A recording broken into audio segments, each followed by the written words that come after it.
আসসালামু আলাইকুম। ফারজানা নাহিদ জানাচ্ছেন টিভিতে রাতের খবর। ক্রাউন সিমেন্ট শিরোনাম দেখছিলেন, নিয়ে যাব পুরো খবরে। নারীর ন্যায্য অধিকার প্রতিষ্ঠা ছাড়া নতুন বাংলাদেশ গড়ার স্বপ্ন প্রতিষ্ঠা সম্ভব নয় বলে জানিয়েছেন প্রধান উপদেষ্টা অধ্যাপক ডক্টর মোহাম্মদ ইউনূস। সকালে আন্তর্জাতিক নারী দিবস উপলক্ষে রাজধানীর ওসমানী স্মৃতি মিলনায়তনে মহিলা ও শিশু বিষয়ক মন্ত্রণালয় আয়োজিত অনুষ্ঠানে যোগ দিয়ে প্রধান উপদেষ্টা কথা বলেন। জানান, এখনও সমাজের অনেক জায়গায় নারীরা অবহেলিত এবং সুবিধা বঞ্চিত। ফাহাদ মোহাম্মদের রিপোর্ট। সবাই একসাথে কত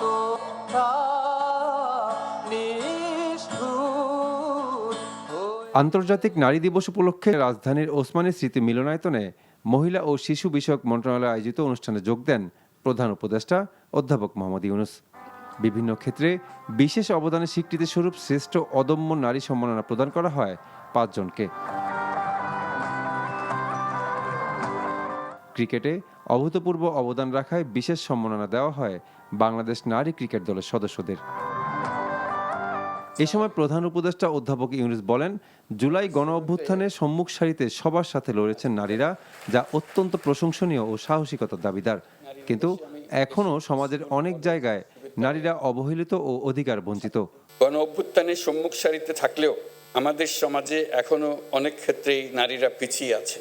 সম্প্রতি মহিলাদের উপর যে জঘন্য হামলার খবর আসছে তা গভীরভাবে উদ্বেগজনক। এটি নতুন বাংলাদেশের যে স্বপ্ন আমরা দেখছি তার সম্পূর্ণ বিপরীত। আমরা এই নতুন বাংলাদেশে নারী পুরুষ সকলের সমান অধিকার প্রতিষ্ঠা করতে অঙ্গীকারবদ্ধ। প্রধান উপদেষ্টা বলেন, নারীর ন্যায্য অধিকার প্রতিষ্ঠা ছাড়া নতুন বাংলাদেশ গড়া সম্ভব না। যত বাধাই আসুক না কেন, ইতিহাস যে সুযোগ দিয়েছে তা কাজে লাগিয়ে সামনের দিকে এগিয়ে যেতে হবে বলে জানান প্রধান উপদেষ্টা। পতিত স্বৈরাচার দেশে নৈরাজ্য সৃষ্টি করতে বিপুল পরিমাণ অর্থ বিনিয়োগ করে যাচ্ছে। আমাদেরকে এখন ততটাই সতর্ক থাকতে হবে যেন আমরা যুদ্ধের মতো পরিস্থিতিতে আছি। নারী ও শিশুদের নিরাপত্তা রক্ষায় সর্বোচ্চ সজাগ থাকুন। নিপীড়নের বিরুদ্ধে সামাজিক ঐক্য গড়ে তুলুন। একে অন্যের পাশে দাঁড়ান। সমাজে নারীর ন্যায্য অধিকার প্রতিষ্ঠায় পুরুষদেরকে উৎসাহী সহযোগিতায় এগিয়ে আসার আহ্বান জানান অন্তর্বর্তী সরকারের প্রধান উপদেষ্টা। আমাদের সমাজে নারীকে খাটো করে দেখার এই দৃষ্টিভঙ্গি পাল্টাতে হবে। Fahad Mohammad, NTV news, Dhaka. পিলখানা হত্যাকাণ্ডের ঘটনায় তৎকালীন প্রধানমন্ত্রী শেখ হাসিনা সহ 15 জনকে সাক্ষ্য দেওয়ার জন্য আহ্বান জানিয়েছে এই বিষয়ে গঠিত স্বাধীন তদন্ত কমিশন। শনিবার এই সংক্রান্ত একটি বিজ্ঞপ্তি প্রকাশ করেছে কমিশন। এতে আগামী 7 দিনের মধ্যে কমিশনের ধানমন্ডি কার্যালয়ে উপস্থিত হয়ে সাক্ষীদের সাক্ষ্য দিতে বলা হয়। তবে কেউ সশরীরে উপস্থিত হতে না পারলে অনলাইনে সাক্ষ্য দেওয়া যাবে বলেও বিজ্ঞপ্তিতে উল্লেখ করা হয়। 15 জনের মধ্যে শেখ হাসিনা ছাড়াও রয়েছেন তার সাবেক নিরাপত্তা উপদেষ্টা তারেক আহমেদ সিদ্দিক, সাবেক 2 সেনাপ্রধান মইনুল আহমেদ এবং আজিজ আহমেদ, সেই সময় পুলিশ প্রধান নূর মোহাম্মদ এবং র্যাব প্রধান হাসান মাহমুদ খন্দকার।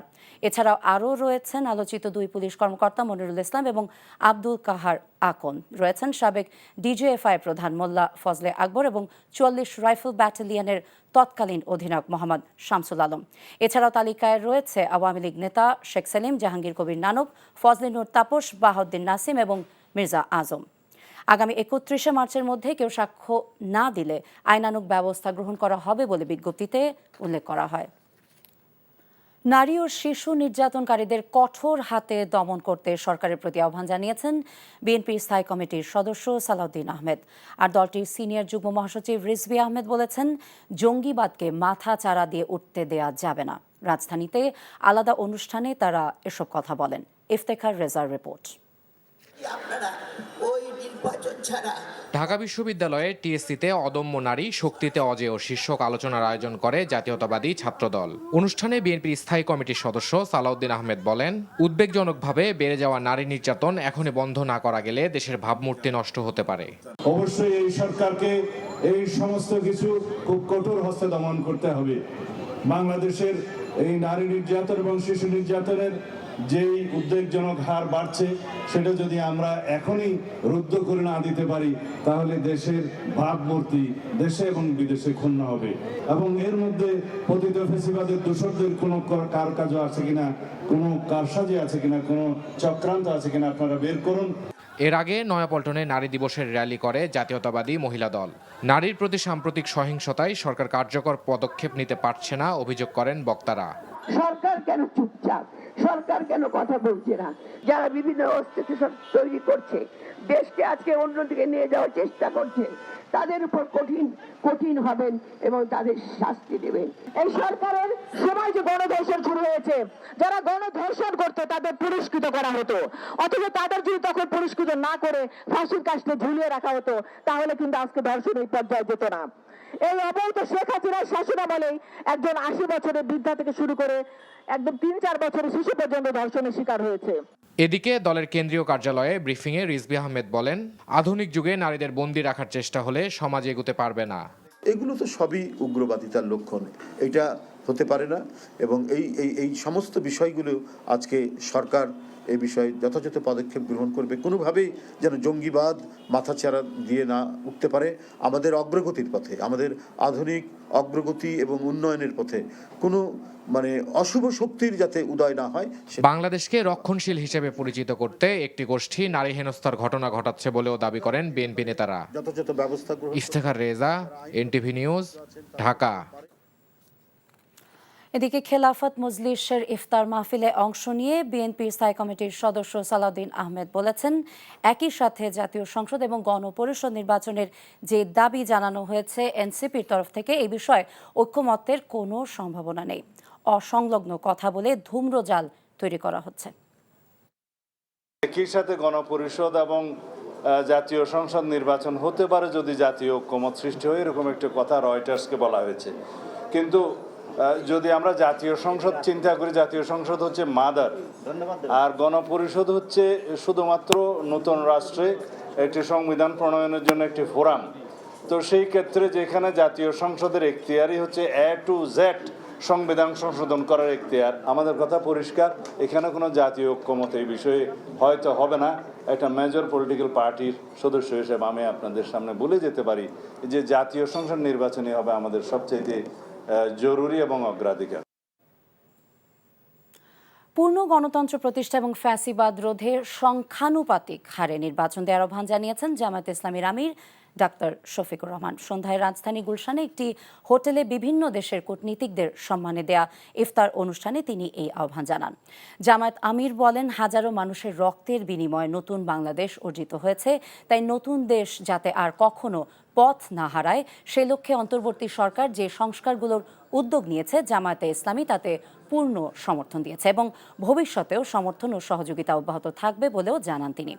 ডাক্তার শফিকুর রহমান বলেন, সংখ্যানুপাতিক নির্বাচন জনগণের মতামতকে সঠিকভাবে প্রতিফলিত করবে এবং ফ্যাসিবাদ ব্যবস্থার পুনরুত্থানের পথ রুদ্ধ করবে বলেও মনে করেন তিনি।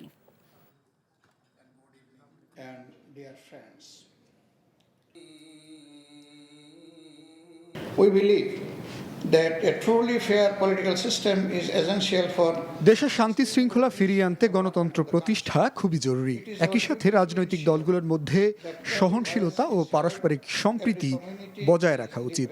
তবে সবার আগে ভাবতে হবে আমাদের যে নতুন বাংলাদেশ আমরা পেয়েছি, এখানে যাতে আর কেউ ফ্যাসিবাদ প্রতিষ্ঠা করার সুযোগ না পায় সেই ব্যবস্থা নিশ্চিত করা। এ লক্ষ্যে অন্তর্বর্তীকালীন সরকার যে সংস্কারের উদ্যোগ নিয়েছে এতে জামায়াত ইসলামের পূর্ণ সমর্থন রয়েছে। বিশেষ করে সাধারণ মানুষের মতামতকে সঠিকভাবে মূল্যায়ন করতে আমরা সংখ্যানুপাতিক নির্বাচনের উপর জোর দিয়েছি।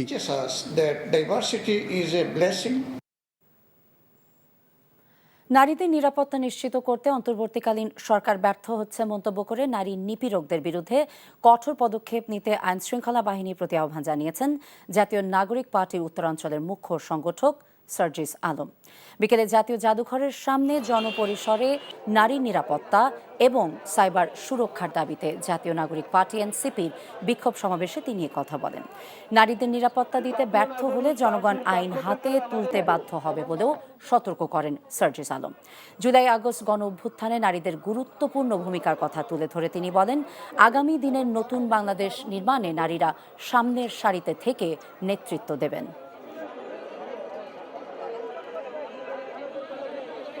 মব কালচারকে ব্যবহার করে বিন্দুমাত্র আমাদের বোনদের দিকে দৃষ্টি দেওয়ার চেষ্টা করে কিংবা তাদের সিকিউরিটি বিঘ্নিত করার চেষ্টা করে, তাহলে আমাদের এই আইন শৃঙ্খলা রক্ষাকারী বাহিনী এবং সংশ্লিষ্ট মন্ত্রণালয়গুলো ব্যর্থ বলে প্রমাণিত হবে।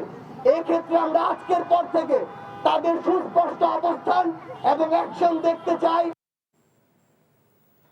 সাম্প্রতিক আইন শৃঙ্খলা পরিস্থিতিতে বিভিন্ন মহল সুযোগ নেয়ার চেষ্টা করছে বলে মন্তব্য করেছেন স্থানীয় সরকার, পল্লী উন্নয়ন এবং সমবায় উপদেষ্টা আসিফ মাহমুদ সজীব ভূঁইয়া। সকালে রাজধানীর আগারগাঁওয়ে এলজিইডি ভবনে আন্তর্জাতিক নারী দিবস উপলক্ষে আয়োজিত শ্রেষ্ঠ আত্মনির্ভরশীল নারী সম্মাননা প্রদান এবং আলোচনা অনুষ্ঠানে তিনি এ মন্তব্য করেন। অনেকে ধর্ম ব্যবহার করে নারীদের হয়রানি করছে উল্লেখ করে উপদেষ্টা বলেন, যারা এই ধরনের কাজ করছে তাদের বিরুদ্ধে কঠোর ব্যবস্থা গ্রহণ করা হবে। এছাড়াও ধর্ষণের ঘটনায় সরকার ব্যবস্থা নিচ্ছে বলেও জানান উপদেষ্টা। অনুষ্ঠানে 10 জন নারীকে শ্রেষ্ঠ আত্মনির্ভরশীল পুরস্কার তুলে দেয়া হয়। জুলাই গণঅভ্যুত্থান পরবর্তী সময়ে আইনশৃঙ্খলার যেই পরিস্থিতি, তার কারণে বিভিন্ন মহল বিভিন্ন ধরনের সুযোগ নেওয়ার চেষ্টা করছে এবং অনেকেই ধর্মকে ব্যবহার করে নারীদেরকে নিচু করে দেখানোর এবং হ্যারাসমেন্ট করার মতো ঘটনা ইতিপূর্বে ঘটেছে। আমাদের নারীদের নিরাপত্তা বিঘ্নিত করার কোনো প্রকার ষড়যন্ত্র কিংবা চেষ্টা যে কোনো মহল থেকে হলে সেটাকে কঠোর হস্তে দমন করা হবে। পুলিশ স্বল্পতা থাকায় রাজধানীতে নিরাপত্তা নিশ্চিত করতে বিভিন্ন আবাসিক এলাকা, শপিং মল এবং মার্কেটের বেসরকারি নিরাপত্তা কর্মীদের অক্সিলারি পুলিশ ফোর্স নিয়োগ দিয়েছে ডিএমপি। এ তথ্য জানিয়ে পুলিশ কমিশনার শেখ মোহাম্মদ সাজ্জাদ আলী বলেছেন, তাদের গ্রেফতারের ক্ষমতাও দেয়া হয়েছে। দুপুরে ডিএমপি মিডিয়া সেন্টারের সংবাদ সম্মেলনে তিনি ঈদের ছুটিতে রাজধানীবাসীকে বাসা বাড়ি, ব্যবসা প্রতিষ্ঠানের নিরাপত্তার দিকে নিজেদেরও খেয়াল রাখার অনুরোধ জানান। নাহিদ প্রিন্সের রিপোর্ট। ঈদ উপলক্ষে শপিং মল, বিভিন্ন মার্কেট সহ ব্যবসা প্রতিষ্ঠান গভীর রাত পর্যন্ত খোলা থাকে। আবাসিক এলাকাসহ নগরীতে রাতভর মানুষের চলাফেরাও থাকে বেশি। তাই নগরবাসীর নিরাপত্তায় চুরি, ছিনতাই ও ডাকাতি প্রতিরোধে রমজানে পুলিশের পাশাপাশি সহযোগী হিসেবে কাজ করবে বেসরকারি সিকিউরিটি ফোর্স। বেসরকারি নিরাপত্তা বাহিনীর প্রধানদের অপরাধী গ্রেপ্তারের অনুমতিও দেওয়া হয়েছে বলে জানান ডিএমপি কমিশনার। মেট্রোপলিটন পুলিশের আইন বলে অক্সিলারি পুলিশ ফোর্স নিয়োগের ক্ষমতা আমার উপর আছে। আমি সেই মোতাবেক তাদেরকে অক্সিলারি পুলিশ ফোর্স হিসাবে নিরাপত্তা, যারা প্রাইভেট নিরাপত্তার লোকেরা আছে ওনাদেরকে আমি নিয়োগ দিচ্ছি। যে কোনো ব্যক্তিকে ওনারা গ্রেপ্তারের ক্ষমতা পাবেন এবং সাথে সাথে পুলিশ অফিসারকে আইনগতভাবে যে প্রোটেকশন দেওয়া হয়েছে ওনারা সেই প্রোটেকশনটিও পাবেন। রাজধানীবাসীকে ঈদের ছুটিতে বাড়িতে যাওয়ার আগে বাসার নিরাপত্তা নিশ্চিত করার আহ্বানও জানান তিনি। আপনাদেরকে অনুরোধ করতে চাই, দয়া করে আপনারা যখন বাড়ি যাবেন তখন আপনার বাড়ি, ফ্ল্যাট, দোকান, ব্যবসা প্রতিষ্ঠান এটির একটি নিরাপত্তা ব্যবস্থা নিজ দায়িত্বে করে যাবেন। আমরা আপনাদের সাথে আছি, তারপরেও পুলিশের স্বল্পতা আছে। ব্রিফিংয়ে জানানো হয়, বনশ্রীতে গুলি করে স্বর্ণ ছিনতাইয়ের ঘটনায় 6 জনকে গ্রেপ্তার করা হয়েছে। উদ্ধার করা হয়েছে স্বর্ণালংকার পিস্তল। তিনি আরও জানান, মব তৈরি করে কারো বাসা বা ব্যবসা প্রতিষ্ঠানে অভিযান চালানো যাবে না। আমরা এই ব্যাপারে কঠিনভাবে শক্ত। Nahid Prince, NTV news, Dhaka. দেশের বিভিন্ন স্থানে ধর্ষণের প্রতিবাদে বিক্ষোভ মিছিল করেছে বাংলাদেশ গণতান্ত্রিক ছাত্র সংসদ। রাতে ঢাকা বিশ্ববিদ্যালয়ের টিএসসির রাজু ভাস্কর্যের সামনে থেকে এই পদযাত্রা শুরু করে তারা। পদযাত্রার আগে গণতান্ত্রিক ছাত্র সংসদ রাজু ভাস্কর্যের পাদদেশে বিক্ষোভ সমাবেশ করে। সেখানে বিশ্ববিদ্যালয়ের বিভিন্ন হল থেকে শিক্ষার্থীরা জড়ো হন। ধর্ষকদের সর্বোচ্চ শাস্তি এবং ন্যায় বিচারের সংস্কৃতি গড়ে তুলতে সরকারের অবস্থানের কঠোর সমালোচনা করেন শিক্ষার্থীরা। ধর্ষকদের দ্রুত আটক করে কারাগারে প্রেরণ এবং দ্রুত বিচার কাজ সমাধানের আহ্বান জানান তারা। মিছিলটি রাজু ভাস্কর্য থেকে ঢাকা বিশ্ববিদ্যালয়ের ভিসি চত্বর হয়ে মধুর ক্যান্টিন এবং শাহবাগ হয়ে আবারও টিএসসিতে এসে শেষ হয়। এদিকে রোকেয়া হলের ছাত্রীরা ধর্ষকদের সর্বোচ্চ শাস্তির দাবিতে বিক্ষোভ মিছিল করে।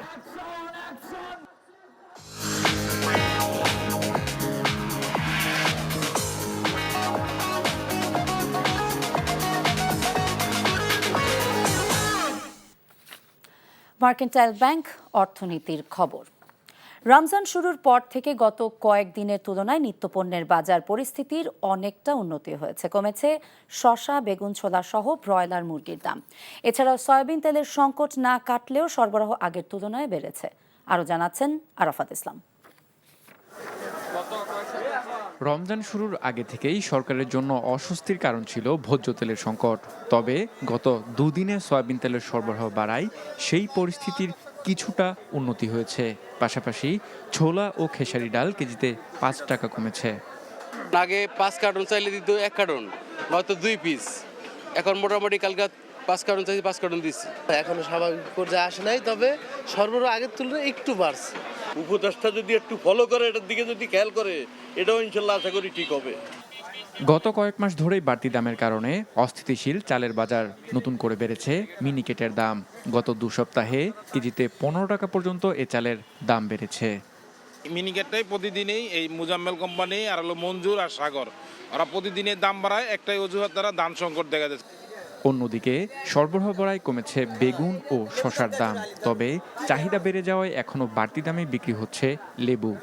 স্থিতিশীল রয়েছে আলু ও পেঁয়াজের দাম। বেগুন ছিল আপনার আগে 100 টাকা, ঠিক আছে, এখন হচ্ছে 80 টাকা, 20 টাকা কমছে। আর হলো লেবুর দাম আগের মতোই মোটামুটি চড়া, লেবুর দাম এখন বেশি। শসা আগে 100 টাকা ছিল, 120 টাকা ছিল, এখন 180 টাকা। লেবুর এখন সিজন না, একবারে কম হয়। আর লোকের রোজার মাস তো বোঝে না বাংলাদেশের পরিস্থিতি কি অবস্থা। তবে বিগত বছরগুলোর তুলনায় এবারের রমজানের নির্দিষ্ট কয়েকটি পণ্য ছাড়া অন্যান্য নিত্যপণ্যের দাম স্থিতিশীল থাকায় সন্তুষ্ট ক্রেতারা। স্বাভাবিকই মোটামুটি, আমরা রমজানের আগেও এরকম ইয়েতে বাড়তি দেখছি না। লেবু, বেগুন, শসা এগুলোর দামটা অনেক বেশি। এছাড়া মাংসের বাজারও মোটামুটি স্থিতিশীল রয়েছে। তবে সরবরাহ ঘাটতির কারণে সব ধরনের মাছ চড়া দামেই বিক্রি হচ্ছে। আরাফাত ইসলাম, এনটিভি নিউজ, ঢাকা। ঈদকে সামনে রেখে বিশ্বের সবচেয়ে বড় ক্রাফট স্টোর উদ্বোধন হলো ঢাকায়। রাজধানী ধানমন্ডিতে নতুন একটি ফ্ল্যাগশিপ আউটলেট চালু করে দেশের শীর্ষস্থানীয় ফ্যাশন এবং লাইফস্টাইল ব্র্যান্ড আরং। 60,000 বর্গফুট জায়গা জুড়ে 8 তলা বিশিষ্ট এই স্টোরটি বাংলাদেশের স্থাপত্যশৈলী এবং কারুশিল্পের এক অনন্য নিদর্শন। বিশেষ নকশা এবং আধুনিক ইন্টেরিয়র, কারুশিল্প, ঐতিহ্য এবং সংস্কৃতির সমন্বয় তৈরি বিশ্বের সবচেয়ে বড় ক্রাফট স্টোর উদ্বোধন করেন ব্র্যাক এন্টারপ্রাইজের ব্যবস্থাপনা পরিচালক তামারা আবেদ। তিনি বলেন, এই নতুন ফ্ল্যাগশিপ স্টোর বাংলাদেশের কারুশিল্প এবং ঐতিহ্যকে বিশ্ব দরবারে তুলে ধরার এক গুরুত্বপূর্ণ পদক্ষেপ। নটরডেম কলেজের সাবেক শিক্ষার্থীদের প্রতিষ্ঠান ক্লাব নটরডেমিয়ান্স বাংলাদেশ লিমিটেডের সদস্যদের নিয়ে ইফতার মাহফিল অনুষ্ঠিত হলো আজ। রাজধানীর মহাখালীতে রাওয়া ক্লাবে এই ইফতার মাহফিল আয়োজন করা হয়। এ সময় উপস্থিত ছিলেন ক্লাব নটরডেমিয়ান্সের প্রতিষ্ঠাতার সভাপতি শহীদুল্লাহ খান বাদল এবং বর্তমান সভাপতি অবসরপ্রাপ্ত ব্রিগেডিয়ার জেনারেল রেফায়েত উল্লাহ সহ অন্য সদস্যরা। একই সাথে কলেজের শিক্ষকরাও অংশ নেন এই ইফতার মাহফিলে। পরে ক্লাব নটরডেমিয়ান্স অতীতের নানা কার্যক্রমের মূল্যায়ন এবং ভবিষ্যৎ কর্মপরিকল্পনা নিয়ে আলোচনা হয়। এছাড়া ক্লাবের সব সদস্যদের মধ্যে আগামীতেও ভ্রাতৃত্ববোধ অব্যাহত থাকবে বলেও আশা প্রকাশ করেন ক্লাব সদস্যরা। আওয়ামী সরকার নারী নির্যাতনের ব্যবস্থা নেয়নি এবং বিচারহীনতার কারণে নির্যাতনকারীরা আরও উৎসাহিত এবং বেপরোয়া হয়েছে বলে মন্তব্য করেছেন বিএনপির চেয়ারপারসনের উপদেষ্টা জহিরুল হক শাহজাদা মিয়া। বিকেলে ফরিদপুরে চর ভদ্রাসন উপজেলার চর অযোধ্যা সমরিয়া মাদ্রাসা এবং ইয়াতিমখানায় ইফতার ও দোয়া মাহফিলে প্রধান অতিথির বক্তব্যে তিনি একথা বলেন। এ সময় তিনি অন্তর্বর্তী সরকারকে নির্যাতন সহ সব নৈরাজ্যকর পরিস্থিতি কঠোর হস্তে দমন করে দেশে ন্যায় বিচার এবং শান্তি প্রতিষ্ঠার আহ্বান জানান। চর ভদ্রাসন উপজেলা বিএনপির সিনিয়র সহ সভাপতি নুরু মোল্লার সভাপতিত্বে বিএনপি এবং সহযোগী সংগঠনের নেতাকর্মীরা উপস্থিত ছিলেন। পরে বেগম খালেদা জিয়ার সুস্থতা কামনা করে দোয়া করা হয়। এই ছিল রাতের খবরে। এই খবরের ভিডিও আপডেট জানতে ভিজিট করুন এনটিভি অনলাইন www.ntvbd.com। এছাড়া এনটিভি জনপ্রিয় সব অনুষ্ঠান এবং খবরের আপডেট জানতে ভিজিট করুন আমাদের ইউটিউব এবং ভেরিফাইড ফেসবুক পেজ। রাত 1টায় মধ্যরাতের খবর দেখার আমন্ত্রণ রইল। সবাইকে ধন্যবাদ। শুভরাত্রি।